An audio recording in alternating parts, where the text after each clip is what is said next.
नमस्कार। अब तक की सभी समाचारों को लेकर आपके साथ मैं हूं सुखवीर। आप देख रहे हैं आपका अपना चैनल भिवानी हलचल। और आज की खबरें इस प्रकार से। आगामी 25 से 27 फरवरी को सेक्टर 13 के सामने खाली पड़ी जमीन में लगाई जाने वाली राज्य स्तरीय पशु प्रदर्शनी आय बढ़ाने के लिए किसानों व पशुपालकों के लिए होगी वरदान साबित। यह कहना है कृषि एवं पशुपालन मंत्री चौधरी जेपी दलाल का। कृषि मंत्री ने सोमवार को प्रदर्शनी स्थल का निरीक्षण करते हुए अधिकारियों को आवश्यक दिशा निर्देश दिए। हरियाणा के कृषि एवं पशुपालन मंत्री जेपी दलाल ने भिवानी में सेक्टर 13 के सामने खाली मैदान में 25 से 27 फरवरी को आयोजित होने जा रहे राज्य स्तरीय पशु प्रदर्शनी के लिए सोमवार को मौके का निरीक्षण किया। इस दौरान उन्होंने पशुपालन और अन्य संबंधित अधिकारियों को पशु प्रदर्शनी को भव्य और आकर्षक बनाने के जरूरी निर्देश भी दिए। उन्होंने कहा कि राज्य स्तरीय पशु प्रदर्शनी पशुपालकों और किसानों की आय बढ़ाने में मील का पत्थर साबित होगी। प्रदर्शनी के दौरान युवा पशुपालन, मछली पालन, खेती से संबंधित नई जानकारी हासिल करेंगे, जिससे उनके लिए रोजगार के नए अवसर पैदा होंगे। उन्होंने कहा कि पशु प्रदर्शनी में शामिल होने वाले पशुपालकों को किसी प्रकार की कोई परेशानी नहीं आने दी जाएगी। उनके रहने और भोजन आदि का समुचित प्रबंध भी होगा। उन्होंने कहा कि पशु प्रदर्शनी में हरियाणा के राज्यपाल बंडारू दत्तात्रेय, मुख्यमंत्री, केंद्रीय मंत्रीगण, सांसदगण और विधायक सहित अनेक अति विशिष्ट व्यक्ति शामिल होंगे। उन्होंने कहा कि पशु प्रदर्शनी में पशुपालन, बागवानी, कृषि से संबंधित उत्पादों की करीबन 150 स्टॉल्स भी लगाई जाएंगी, जिनके माध्यम से पशुपालन और किसान नवीनतम जानकारी हासिल करेंगे। इस दौरान उन्होंने पशुपालन विभाग के अधिकारियों को निर्देश दिए कि इस राज्य स्तरीय पशु प्रदर्शनी में किसी प्रकार की कोई कमी नहीं रहनी चाहिए। उन्होंने कहा कि पशु प्रदर्शनी में हरियाणवी, राजस्थानी और पंजाब की संस्कृति पर आधारित शानदार सांस्कृतिक कार्यक्रमों की प्रस्तुति होगी, जिसके लिए प्रसिद्ध कलाकार अपनी प्रस्तुति देंगे। ढिल्लों साहब और हमारे एनिमल हस्बेंड्री के डायरेक्टर भगोरिया जी और बाकी सारे प्रशासन के अधिकारी जो पशु प्रदर्शनी के लिए 3 दिन का कार्यक्रम है उसका ग्राउंड के देखरेख के लिए हम आए थे और इसकी सारी तैयारियों का जायज़ा लिया। बड़ा व्यापक स्तर पर यह कार्यक्रम होगा, जिसमें हरियाणा के उत्कृष्ट पशु हैं उनका कंपटीशन होगा, उनको इनाम मिलेंगे और हज़ारों की संख्या में किसान भाई इस मेले में भाग लेंगे। हमारे महामहिम राज्यपाल जी भी इसमें आएंगे, केंद्रीय मंत्री पुरुषोत्तम रूपाला जी भी आएंगे, हमारे मुख्यमंत्री जी मनोहर लाल जी भी आएंगे, हरियाणा के मंत्री, एमएलए, एमपी साहिबान और जनप्रतिनिधि के साथ साथ हज़ारों की संख्या में किसान भाई इसमें भाग लेंगे। हमारे भिवानी ज़िले के लिए सौभाग्य की बात है कि इतना बड़ा उत्सव हमारे ज़िले में पहली बार होने जा रहा है और प्रत्येक गांव से रोडवेज की बस भेज करके किसान भाइयों को बुलाया जाएगा और उनको दिखाया जाएगा कि उत्तम नस्ल के जो पशु हैं उनके रखरखाव, उनकी देखभाल कैसे की जाए। सरकार ने वादा किया था कि 2022 में किसानों को आय दोगुनी होगी, तो उत्कृष्ट जो पशु में ये एक निरंतर प्रक्रिया है। किसान की आय बढ़ाने के लिए परंपरागत खेती के अलावा जो बागवानी, मशरूम, फूलों की खेती, पशुओं का जो रखरखाव और सबसे ज़्यादा अगर किसान का सहायता कोई कर सकता है तो पशुपालन कर सकता है। और वो भी जो पशु की नस्ल सुधार करके, जो आज के वक्त में पशु 10 लीटर दूध देता है उसको 15 लीटर में अगर पहुंचा दें तो निश्चित तौर पर किसान की आमदनी बढ़ेगी और उसी श्रृंखला में हम ये काम कर रहे हैं। 14 फरवरी को पुलवामा हमले की तीसरी बरसी पर women helping social welfare association द्वारा स्थानीय हालवास गेट स्थित अपने कार्यालय में हमले के दौरान शहीद हुए सीआरपीएफ के 40 बहादुर सैनिकों को याद करते हुए उन्हें श्रद्धासुमन अर्पित किए गए। वहीं शहीदों की याद में यूथ क्लब भिवानी द्वारा आईटीआई भिवानी में रक्तदान शिविर का आयोजन करते हुए 40 यूनिट रक्त एकत्रित किया गया। 14 फरवरी का दिन भारत के इतिहास में काला दिन माना जाता है, क्योंकि आज ही के दिन पुलवामा हमले में देश के 40 जाबाज शहीद हो गए थे। आज पुलवामा अटैक की तीसरी बरसी है। आज के दिन जहां पर कई बच्चे वैलेंटाइन डे जैसी चीज़ों पर ध्यान देते हैं, वहीं भिवानी गवर्नमेंट आईटीआई के बच्चे पुलवामा में हुए शहीदों की याद में 14 फरवरी को रक्तदान शिविर का आयोजन किया। आज गवर्नमेंट आईटीआई भिवानी में यूथ क्लब द्वारा रक्तदान शिविर का आयोजन किया गया। शिविर का शुभारंभ करते हुए रजनीश बानू ने कहा कि रक्तदान एक परोपकारपूर्ण कार्य है। प्रत्येक युवा को इस पुनीत कार्य के लिए आगे आना चाहिए, क्योंकि मनुष्य द्वारा किया गया रक्तदान किसी जरूरतमंद व्यक्ति को जीवन दान दे सकता है। हमारे छात्र ये पास आउट टीम है और अभी वर्तमान सत्र के छात्र भी प्रतिवर्ष जब से पुलवामा हमला की शहीदी दिवस के रूप में 14 फरवरी को ये आयोजन किया जाता है। काफ़ी छात्र काफ़ी उत्साहित हैं और जो देश प्रेम की भावना, राष्ट्र प्रेम की भावना, उसको दीप को प्रज्वलित करते हुए ये काफ़ी छात्र एक मसाल के तौर पे बैटन जो सत्र पास आउट होकर निकल जाता है, आने वाले छात्रों को प्रेरणा स्रोत हेतु ये आगे एक बांट के जाते हैं। ये दिशा काफ़ी सराहनीय है। काफ़ी छात्र, ये छात्र जो मेरे साथ खड़े हुए ये वर्ग अनुदेशक जी हैं और काफ़ी सभी स्टाफ सदस्य और सभी हेल्थ के स्टाफ सदस्य की इसमें काफ़ी अच्छी भागीदारी रहती है और हम आशा और उम्मीद करते हैं कि ये सभी स्टाफ सदस्य हेल्थ स्वास्थ्य के हमारे बच्चे छात्र इस संदेश को जन जन तक, देश और राष्ट्र भावना को। हमारा ITI का यूथ क्लब है जो हमें पास आउट स्टूडेंट ने बनवाया था 2019 में। जब 14 फरवरी पुलवामा हमला हुआ था उसमें हमने ये सोचा था कि जो अदर जो पीपल और स्टूडेंट है वो उन्होंने वैलेंटाइन डे इंजॉय करते हैं, पर हमारे ITI के स्टूडेंट ने सोचा हम कुछ अलग करते हैं, अपनी इमेज को सुधारते हैं। सुधारने के लिए हमने कुछ अलग सोचा और 14 फरवरी हर साल हम वैलेंटाइन डे के दिन ही पुलवामा हमले में शहीद हुए हमारे CRPF के जवानों को याद करते हैं और उनके लिए एक ब्लड डोनेशन कैंप ऑर्गेनाइज करते हैं। ये हमारा यूथ क्लब है, हर साल हम यहाँ पे लगाते हैं। हम पास आउट हो चुके हैं पर 14 फरवरी को हर साल यहाँ पे ब्लड डोनेशन कैंप लगाने आते हैं। हमारा टारगेट यही है कि अब की बार तो 25 से 30 यूनिट के करीब लगा रहे हैं। पिछली दफ़ा हमारा 50 यूनिट का था, उससे पिछली दफ़ा हमारा 30 यूनिट का था। क्योंकि अब की बार पता है क्या है कि जैसे सब है ना एक दूसरे को देख देख के जागरूक हो रहे हैं और इस चक्कर में जगह जगह ब्लड डोनेट का कैंप लग रहे हैं। तो जिस किसी को भी ज़रूरत होगी ना उसके लिए हम एक ग्रुप बनाएंगे जिसमें सबके नंबर होंगे। जिस किसी को ज़रूरत पड़े तो उससे कांटेक्ट करके किसी भी टाइम, एनी टाइम, कहीं पे भी ब्लड ले सकता है। हमारी टीम तैयार रहेगी। आज का कार्यक्रम 14 फरवरी के उपलक्ष्य में किया है क्योंकि 14 फरवरी को CRPF के हमारे जवान है ना पुलवामा शहीद हुए थे, उनके ऊपर हमला हुआ था, वहाँ पे हमारे जवान शहीद हुए थे, हमारे भाई बंधु थे। उनके उपलक्ष्य में हम ये कार्यक्रम कर रहे हैं और जब तक पॉसिबल हो पाएगा, जहां तक हो पाएगा, जितने आने वाले सालों में भी हम करते रहेंगे। वहीं इस मौके पर women helping social welfare society ने हलवास गेट स्थित अपने कार्यालय में पुलवामा में शहीद हुए लोगों को श्रद्धासुमन अर्पित की और भावभीनी श्रद्धांजलि अर्पित की। उन्होंने कहा कि सेना के जवानों को भारत माता के सच्चे सपूत बताते हुए युवाओं को उनसे प्रेरणा लेने की बात भी कही। मैं निर्मला परमार, रेवाड़ी खेड़ा गाँव से, समाज सेविका JJP पार्टी से। ये पुलवामा में हमला हुआ था, शहीदों का आज शहीद दिवस है। इस प्रोग्राम में मैं सुशीला जी ने यहाँ बुलाई हूँ, इनके ऑफिस है ये, और बहुत बुरा अच्छा हुआ था, ये दुखदाई था बहुत। और इनको श्रद्धांजलि जी है मैंने शहीदों को 45 शहीद हुए थे इसमें, इस हमले में CRPF के जवान थे। और मैं तो यही कहूँगी बस भगवान उनके घर परिवार को थोड़ी सी शांति देना। बड़ा दुखदाई हमला था। हाँ जी, आज मैं Sushila Devi women helping society की प्रेसिडेंट हूँ और ये हमारी सोसाइटी की सभी महिलाओं ने मिलकर आज जो 14 फरवरी 19 को जवान शहीद हो गए थे देश की रक्षा करते हुए, आज उनको श्रद्धांजलि दी जा रही है। और आपकी वुमेन के द्वारा क्या क्या सामाजिक कार्य किए जा रहे हैं? सामाजिक कार्य जैसे हम घरेलू हिंसा के द्वारा महिलाओं को प्रताड़ित करते हैं, उनसे उनको उबारना और जो भी महिलाओं के हक में वही प्रोग्राम हम बढ़ चढ़ के करते हैं। बीती रात मुंधाल रोड पर तालू गांव के एक किसान को अज्ञात वाहन द्वारा बुरी तरह से कुचल दिया गया। बुरी तरह से घायल किसान दलजीत की मौके पर ही मृत्यु हो गई। वहीं मामले के जांच अधिकारी वीरेंद्र सिंह ने बताया कि अज्ञात वाहन चालक के खिलाफ मामला दर्ज करते हुए शव का पोस्टमार्टम करवाकर शव को परिजनों के हवाले कर दिया गया है। भिवानी के गांव तालू में कल रात अज्ञात वाहन ने किसान को कुचल दिया, जिससे किसान की मौके पर मौत हो गई। जांच अधिकारी वीरेंद्र सिंह ने बताया कि कल पुलिस को सूचना मिली कि तालू मुंडाल रोड पर एक अज्ञात वाहन ने किसान को कुचल दिया, जिससे उसकी मौत हो गई। सूचना पर पुलिस टीम मौके पर पहुंची तो मृतक की पहचान दलजीत पुत्र चतर सिंह तालू निवासी के रूप में हुई। पुलिस ने परिजनों के बयान के आधार पर अज्ञात वाहन चालक के खिलाफ मुकदमा दर्ज कर अपनी कार्रवाई शुरू कर दी है और अज्ञात वाहन चालक के खिलाफ मुकदमा दर्ज कर अपनी तफ्तीश भी कर दी है। रात को हमारे पास फोन आया था, भाई कोई अननोन व्हीकल को एक्सीडेंट कर गया, डेड रोड पर पड़ी है।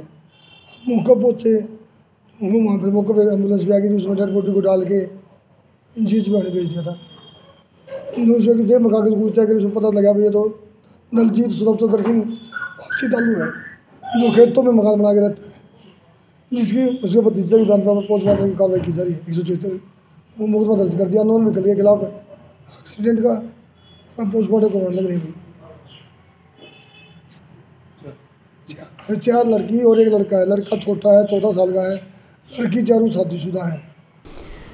वीर शहीदों को नमन करते हुए उनके शौर्य को जीवंत रखना हम सभी का है आवश्यक कर्तव्य। एनएसएस सिखाता है सेवा भावना के साथ जीवन प्रबंधन। यह कहना है समाज सेवी एवं संस्था के महासचिव पवन बुआनीवाला व राजीव गांधी महिला महाविद्यालय के प्राचार्य डॉक्टर सुधीर शर्मा का। यह विचार उन्होंने वैश्य महाविद्यालय में चल रहे 7 दिवसीय एनएसएस शिविर के समापन अवसर पर व्यक्त किए। हमारा देश वीरों की भूमि है, लेकिन दुर्भाग्य ये है कि हमारी शौर्य गाथाओं को हम भूलते जा रहे हैं। अनेक वीर शहीद ऐसे हैं जिनकी शहादत को भुला गया और दबा दिया गया है। हमें देश के लिए शहीद हुए वीर शहीदों को हमेशा याद रखना चाहिए। ये बात वैश्य महाविद्यालय में चल रहे एनएसएस स्वयंसेवकों के 7 दिवसीय शिविर के समापन पर स्वयंसेवकों को संबोधित करते हुए समारोह के अध्यक्ष और वैश्य महाविद्यालय ट्रस्ट के महासचिव पवन बुआनीवाला ने कही। उन्होंने कहा कि एनएसएस से हमारे अंदर सेवा भाव पैदा होते हैं। एनएसएस समाज से बुराइयां मिटाकर जागृति पैदा करता है। आज का समारोह सभी अतिथियों और स्वयंसेवकों द्वारा पुलवामा में आज के दिन शहीद हुए वीर जवानों के नाम किया गया। समारोह में मुख्य अतिथि के रूप में राजीव गांधी महिला महाविद्यालय के प्राचार्य डॉक्टर सुधीर शर्मा ने शिरकत की। समारोह में सबसे पहले अतिथियों द्वारा मां सरस्वती वंदना प्रस्तुत की गई, जिसके उपरांत अतिथियों को पुष्प गुच्छ देकर और पगड़ी भेंटकर सम्मान किया गया। समारोह में मुख्य अतिथि के रूप में पहुंचे डॉक्टर सुधीर शर्मा ने कहा कि एनएसएस का स्वयंसेवक एनएसएस के नाम को सार्थक करते हुए समाज और राष्ट्र निर्माण में अपनी महत्वपूर्ण भूमिका अदा करता है। वहीं उन्होंने आयोजक टीम की सराहना भी की। कार्यक्रम में 7 दिन तक विभिन्न प्रतियोगिताओं में विजेता स्वयंसेवकों को अतिथियों द्वारा स्मृति चिन्ह और प्रमाण पत्र देकर सम्मानित किया गया। पुलवामा में हमारे 42 शहीद हुए थे और हम उनकी स्मृति में उनको श्रद्धांजलि अर्पित करते हैं और उनको नमन करते हैं और उनकी शहादत को देश हमेशा याद रखेगा। आज वैश्य कॉलेज भिवानी के एनएसएस के विशेष शिविर के अंतिम दिन मुझे यहाँ आने का मौका मिला और यहाँ जो रंगोली देखी उसका मेन थीम पुलवामा दिवस था कि पुलवामा में जो घटनाएं घटी उसको बच्चों ने बड़ी बखूबी से चित्रित किया। मैं उन सभी विद्यार्थियों को, उन प्रतिभागियों को बधाई देता हूं और ये कहना चाहूँगा कि भी एनएसएस विद्यार्थी को समाज के साथ जुड़ने के लिए एक मंच है और विद्यार्थी एनएसएस के माध्यम से समाज के विभिन्न आयामों में, विभिन्न क्षेत्र में कार्य करके समाज को लाभान्वित कर सकता है और देश के विकास में अपना अमूल्य योगदान दे सकता है। हमारे एनएसएस के स्टूडेंट्स द्वारा 7 दिन तक एक कैंप लगाया गया, जिसमें उन्होंने बहुत अच्छा समाज के लिए एक संदेश दिया है। वहाँ उन्होंने सफाई अभियान करके वहाँ के समाज के लोगों को संदेश दिया कि हम सबको स्वच्छ रहना चाहिए। बेटी बचाओ बेटी पढ़ाओ पे उन्होंने कार्यक्रम किया। आज देश का संतुलन बिगड़ा हुआ है, उसको बस सही करने के लिए उन्होंने संदेश दिया। जब हम कोई चीज़ को वेस्ट कर देते हैं, काम नहीं आती, उन बच्चों ने ये सिखाया हाउ टू यूज, तो वेस्ट से बेस्ट कैसे हम चीज़ को बना सकते हैं। सबसे बड़ा जो बढ़ के काम किया वो लिटरेसी का किया। जो हमारे बड़े बुजुर्ग पढ़े लिखे नहीं हैं, हमारे एनएसएस के बच्चों ने उनको लिटरेट किया, उनको सिखाया ताकि वो अपने जीवन में किसी पे आश्रित रहें। तो आज इस क्लोजिंग पे बच्चों द्वारा किए गए कार्य की बहुत बहुत बधाई देता हूँ। और आज का दिन एक बहुत ही श्रद्धांजलि का दिन है, पुलवामा का दिन। आज के दिन हमारे कई शहीद हुए थे नौजवान, उनको मैं श्रद्धांजलि देता हूँ और साथ ही नमन करता हूँ कि हमारा देश आगे बढ़े, ये बच्चे आगे बढ़े, कॉलेज आगे। हमारे 7 दिवसीय एनएसएस शिविर का आयोजन 14 तारीख को आरंभ हुआ। हवन के साथ हमने आरंभ किया था। इस कैंप के दौरान 7 दिन के अंदर विभिन्न गतिविधियां बच्चों द्वारा की गई, जिसमें रंगोली थी, रंगोली कंपटीशन, स्केच कंपटीशन। एक हमने हलवास गांव को भी गोद लिया, जिसमें बच्चों ने जाकर वहां पर प्रौढ़ शिक्षा का अभियान चलाया और वहां के प्रौढ़ों को शिक्षा प्रदान की गई और पूरा साल ये प्रौढ़ शिक्षा का कार्यक्रम वहाँ चलता रहेगा। वैश्य महाविद्यालय की तरफ से रोटरी क्लब की तरफ से वहाँ पर डस्टबिन वितरित किए गए। तो मैं इन सभी बच्चों को इनके सुंदर आयोजन के लिए। बीती रात भिवानी के तालू गांव के निकट 2 बाइक सवार उस समय सड़क हादसे का शिकार हो गए जब वे अपने घर जा रहे थे। ट्रैक्टर ट्राली के साथ हुई टक्कर के दोनों बाइक सवार बुरी तरह से घायल हो गए, जिन्हें परिजनों ने चौधरी बंसीलाल सामान्य अस्पताल में पहुंचाया, जहां पर चिकित्सकों ने राजेश को मृत घोषित कर दिया। भिवानी के गांव तालू के निकट कल रात एक और सड़क हादसा घटित हुआ। प्राप्त जानकारी के अनुसार बाइक सवार 2 व्यक्ति अपने घर जा रहे थे कि तालू मार्ग पर सड़क पर एक ट्रैक्टर ट्रॉली जो कि खड़ी थी उसमें टक्कर लगने से दोनों व्यक्ति घायल हो गए। घायलों को चौधरी बंसीलाल सामान्य अस्पताल भर्ती कराया गया, जहां डॉक्टर्स ने राजेश को मृत घोषित कर दिया। वहीं हादसे में घायल समंदर का इलाज चौधरी बंसीलाल सामान्य अस्पताल में चल रहा है। पुलिस ने परिजनों के बयान के आधार पर ट्रॉली चालक के खिलाफ मुकदमा दर्ज कर आगामी कार्रवाई शुरू कर दी है, और जबकि पोस्टमार्टम के बाद राजेश का शव परिजनों को सौंप दिया गया। सूचना देर रात को सूचना मिली थी, 2 मोटरसाइकिल सवार जताई तालू अड्डा के पास ऑन रोड एक खाली ट्रैली खड़ी थी, उसमें टक्कर लगने से घायल हो गए। उनको एम्बुलेंस का प्रबंध करके हॉस्पिटल पहुंचवाया, जहां हॉस्पिटल में राजेश नाम के व्यक्ति ने ज़्यादा चोट लगने से दम तोड़ दिया। सुबह उनके वारसान आए हैं, उसके भाई किशन कुमार ने बयान दिया है। उसके बयान पर ट्रॉली मालिक के खिलाफ FIR दर्ज करके पोस्टमार्टम करवाया है और नाश को अंतिम संस्कार के लिए वारसान के हवाले करी गई है। आगे तफ्तीश जारी है। इसमें एक व्यक्ति समुंदर पुत्र वीर सिंह ज़्यादा चोट लगने से घायल है, जिसका गुड़गांव में आर्टेमिस हॉस्पिटल में इलाज चल रहा है। वर्ष 2021 में तेज बरसात के कारण फसलों में हुए नुकसान की भरपाई की मांग को लेकर गांव तिगड़ाना के किसान सोमवार को उपायुक्त RS ढिल्लों से मिलने लघु सचिवालय पहुंचे।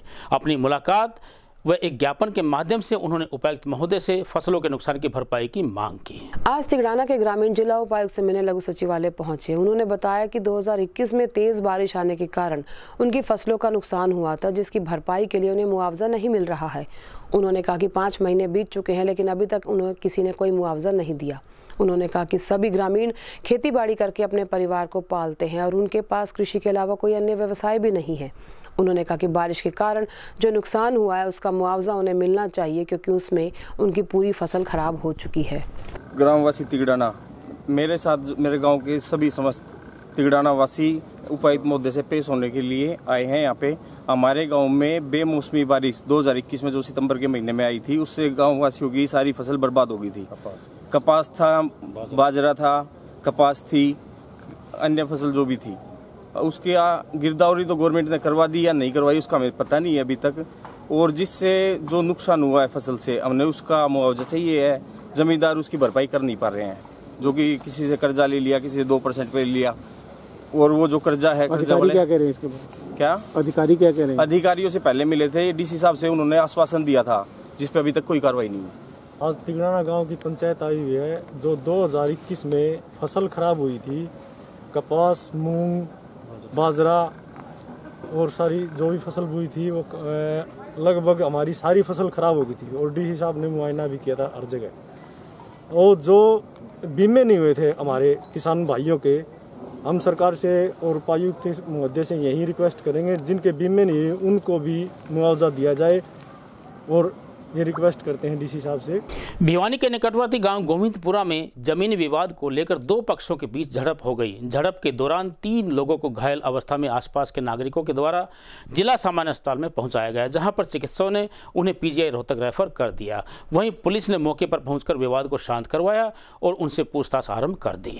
भिवानी के गांव गोविंदपुरा में आज सुबह 11 बजे के करीबन 2 पक्षों में जमीनी विवाद को लेकर झड़प हुई, जिसमें दोनों पक्षों के कई लोग घायल हुए। घायलों को चौधरी बंसीलाल सामान्य अस्पताल लाया गया, जहां डॉक्टर ने गंभीर रूप से घायल 3 लोगों को PGI रोहतक रेफर किया।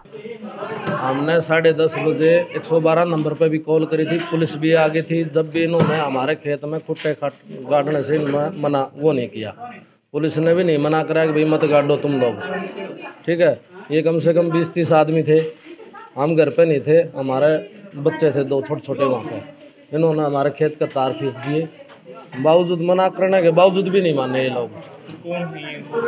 ये हमारे परिवार के हैं, क्या नाम है सर? अड़ीसाल सिंह, बजरंग सिंह, एक पंकज है, पिंकी गुमान सिंह का, आकाश है, रविंदर का, पिंकी गुमान का, कालू है, ओम प्रकाश का, जयवीर है, सुंदर का।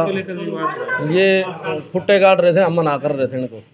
ये जमीन किसकी है? जमीन हमारी सारे की इकट्ठी है। हमने इन्हें कही थी भाई पटवारी लाकर बंटवा लो, इन्होंने ये अपना जबरदस्ती उसको वो करने लग रहे थे, कब्जा करने लग रहे थे। ये हमारे परिवार के ही हैं चाचा ताऊ में। हमने इनको कल भी झगड़ा हुआ था, हमने कल समझा दी भी सुबह पटवारी ले आना और अपनी बंटवा लेना, जहाँ तुम्हारी आओ तुम ले लेना, हमारे प्लाट से हमारे को दे देना। फिर भी ये लोग नहीं माने। किस बात को लेकर उन्होंने कब्जा कर रखा है हमारी जमीन पर। जमीन पे कब्जा कर रखा है, इस बात को लेकर क्या आज विवाद किस बात को लेकर और क्या विवाद हुआ? हमने हमारा कब्जा हमने लिया, हमारा ये तारबंदी छोड़ दो, अभी हमारी छोड़ दो। उन्हें मानने को लट गए चढ़ी लेकर मार के लिमान ला के मारी दी। 5-7 जने को मारी है चोट, लेडीज का मारी है, गाड़ी गलोच मन में वह चीज़ बोल दी है। प्राप्त जानकारी के अनुसार एक पक्ष जब अपनी करीबन 8 कनाल जमीन के चारों तरफ बाउंड्री तार लगाने के लिए गया तो इस दौरान दूसरे पक्ष के साथ उसका विवाद शुरू हुआ। विवाद इतना बढ़ गया कि मौके पर पुलिस को भी बुलाना पड़ा। बहरहाल कुछ घायलों का इलाज चौधरी बंसीलाल सामान्य अस्पताल में भी चल रहा है। बजरंग नाम है, गोविंदपुरा के रहने वाले हैं। हमारा एक किला फ्रंट था जो 3 दादा की औलादों का था। एक दूसरे ने जो सुरेंद्र है उसने पूरा किला हथिया लिया और उस फ्रंट ने बेच दिया, साई ले रखी थी उसकी 50,000 रुपये। और उस झगड़े को लेकर उसने कब्जा कर रखा था। उसको छुटाने के लिए गए तो उसने हाथापाई की और चोट मारी मारा। कितने लोगों को चोट लगी? चोट तकरीबन 7-8 लोगों को चोट मारी उन्हें। चोट तो कई जगह लगी, बाकी किसी ज़्यादा किसी कम तकरीबन लग रही सबके चोट। और हम खाली हाथ थे, हम अपने तार खींच रहे थे, खुट्टे काट रहे थे। अचानक आकर हमला कर दिया। डंडे थे क्या? फर्शी थी, डंडे थे, तलवार थी। और 8 कनाल में 3 हिस्सेदार हैं हमारे दादाजी यार, जो कि तीनों के 2.5 कनाल से ऊपर हिस्सा हो एक के। और सब अपने अपनी जगह को कब्जा करने गए थे। जो बेचने वाला है उसका ओनली 12 फुट जगह हिस्सा हो वहाँ पर, और पूरे किले के पैसे ले रहा था वो। साइज दे रखी थी उसने 50,000 रुपये। 8 से 10 लोग आए हैं, मारपीट वाले हैं, और जिसमें 3 रेफर हुए हैं। 3 को पीजीआई एमएस रोहतक रेफर किया गया। एमएलआर काट के 3 को रेफर कर दिया पीआई करके। बाकी लोग यहाँ रहेंगे, यहाँ इलाज होगा। सोमवार को कोट रोड स्थित सूर्य नगर के क्षेत्रवासियों ने अपनी मूलभूत सुविधाओं को लेकर प्रशासन के खिलाफ रोष व्यक्त करते हुए जमकर नारेबाजी की। इस अवसर पर नागरिकों ने बताया कि बिजली खंभों के अभाव में बिजली का ना होना, सड़कों पक्की न होना, सीवरेज की उचित व्यवस्था नहीं होना इत्यादि के कारण उनका जीना दुभर हो रहा है। सोमवार को कोट रोड सूर्यनगर क्षेत्रवासियों ने अपनी मूलभूत सुविधाओं को लेकर इकट्ठा होकर जिला प्रशासन के खिलाफ नारेबाजी की। क्षेत्रवासी से बात की गई तो उन्होंने बताया कि उनके वार्ड में ना तो बिजली के पोल है और ना पक्की सड़कें, खाली सीवरेज की लाइन दबा रखी है और रात के समय उचित रोशनी का प्रबंध न होने के कारण घरों से बाहर निकलना मुश्किल है। वहीं उन्होंने कहा कि कई बार तो बुजुर्ग महिलाएं कम दिखाई देने के कारण गिर भी चुकी हैं। वहीं वार्ड में सड़कें भी कच्ची हैं और पीने के पानी की समस्या भी बनी हुई है। कई बार वार्ड के पार्षद को बोल चुकने के बाद भी उनकी समस्या के समाधान नहीं हुआ। उन्होंने जिला प्रशासन से गुहार लगाई कि वो इन सभी मूलभूत सुविधाओं का उचित प्रबंध करें। उन्होंने कहा कि अगर जल्द ही जिला प्रशासन ने उनकी समस्याओं की तरफ ध्यान नहीं दिया तो वे बड़ा आंदोलन करेंगे, जिसकी जिम्मेदारी पूरी तरह से जिला प्रशासन की होगी। मैं विजय मोरवाल, सूर्यनगर, वार्ड नंबर 11, भिवानी। सबसे पहले तो भिवानी हलचल का मैं धन्यवाद करता हूं कि एक कॉल पर हमारी समस्या के लिए अग्रसर रहते हैं। दूसरी बात, हमारा वार्ड नंबर 11 में सूर्यनगर में कच्ची गलियां पड़ी हैं और खंभे नहीं हैं, खंभों पे लाइट नहीं है, कुछ भी घोर अंधेरा होता रहता है। एसडीएम साहब से वह कार्यकारी अभियंता दक्षिण हरियाणा बिजली वितरण निगम भिवानी से अनुरोध है कि हमारी समस्या से छुटकारा दिलाया जाए। क्या नाम आपका? मेरा नाम अनीता है भैया। गलियां कच्ची हैं और लाइट भी नहीं है। लाइट खंबे और ये गली की समस्या हमारे। किस प्रकार की समस्या है? लाइट नहीं होने के कारण? लाइट खंबे नहीं है, खंबे पर लाइट नहीं है, आने जाने में दिक्कत होती है, बच्चों को भी दिक्कत होती है, रात को भी परेशानी होती है, रात को भी। गलियां पक्की होनी चाहिए और खंबे और लाइट होनी चाहिए, ये समस्या हमारी। यहाँ कच्ची गली है, कोई समस्या नहीं, समाधान बना कई बार कह चुके हैं हम, न कोई पोल लगा है न यहाँ कोई स्ट्रीट लाइट है। हमारे ये कहना है भी गली पक्की हो जाए, बच्चे बहुत परेशान हो जाए, बरसात में मच्छर खा लेते हैं। नहीं चाहिए, बहुत दुखी हो रहा सा, लकड़ियाँ नहीं जा, पानी का कोई रास्ता नहीं, और 2 खंबे आने चाहिए। हाँ, खंबे भी होने चाहिए और गली भी बननी चाहिए, कितने परेशान हो रहा। वार्ड नंबर 11 जी, सूर्य नगर, और हमारी गलियां कच्ची हैं जी, पक्की होनी चाहिए और खंबे भी आने चाहिए जी, बहुत परेशान हैं जी। सोमवार को कालूवास के ग्रामीणों ने लघु सचिवालय पहुंचकर जिला उपायुक्त को एक ज्ञापन के माध्यम से उन्हें 100 गज के प्लॉट्स दिए जाने की मांग की। वहीं उन्होंने बताया कि उच्च न्यायालय से मुकदमा जीतने के बावजूद उनकी कहीं पर भी सुनवाई नहीं हो रही है। बस जिला भिवानी से ये हमारे जो BPL के कार्ड थे ग्राम कालूवास में, हरियाणा में सब जगह कटे हुए हैं, हमारा काम मतलब कालूवास रह रहा है BPL के। 2014 से हम घूम रहे, हमारे प्लाटों की कोई सुनाई नहीं होगी। हम DC साहब को आदेश भी कर दिया, हाई कोर्ट से भी जीत चुके हैं, और DC साहब ने हमारा भी कोई सुनाई अभी तक कोई किसी का नहीं। हमें लटकाया जा रहा है, हमारे प्लाट कटाए जाए और हमारी ये गरीबों की सुनवाई करी जाए। 100 रख के प्लाट समझा। और अब दुष्यंत चौटाला से भी मिले थे हम, उनको भी DC साहब को भैया उनको बोल देते हैं ये करवा देंगे जो तुम्हारा तो काम है। मान लो प्रशासन आपकी मांगे पूरी नहीं करता तो क्या करोगे? हाँ जी, प्रशासन आपकी मांगे पूरी नहीं करता तो क्या करोगे? हाँ, तो हम पूरी नहीं करेंगे तो हम धरना देंगे, हम बैठेंगे, पूरी कार्रवाई दिल्ली तक, प्रधानमंत्री तक पूछेंगे। प्लाटा का मामला है जी, हाई कोर्ट तो जीत रहे, चंडीगढ़ से यहाँ से भी आदेश हो रहे, हमारी कोई सुनाई नहीं। जड़े जावा जड़े नुकते करांगे आड़े कोई सुनाई नहीं। जावा सा उनके मेरा केस चल रहे हैं और हमारी कोई सुनाई कोई नहीं। हमारी पंचायत ने हमारे को जमीन दे रखी है, 2014 से हम ही चल रही है, लेकिन हमारी कोई सुनाई नहीं। कोई CM मिंडो कोई भी हमारी सुनाई नहीं कर रहा। हम ही DC को बहुत हांड चुके, सारे चंडीगढ़ से आदेश हो रहे, DC ने आदेश कर रखे, लेकिन सुनाई क्यों नहीं या के बात गरीबा की कोई सुनाई, अधिकारी कोई सुनाई नहीं करता, कोई भी सुनाई नहीं करता हमारी। अगर हमारे को जवाब दो। 7-8 सालों से परेशानी है, पंचायत में जमीन मिलेगी, हाईकोर्ट के आदेश हो लिए, DC के आदेश हो लिए, लेकिन कोई सुनाई नहीं कर रहा। आज की खबरों में बस इतना ही। अब मुझे दीजिए इजाज़त। देखते रहिए आपका अपना चैनल भिवानी हलचल।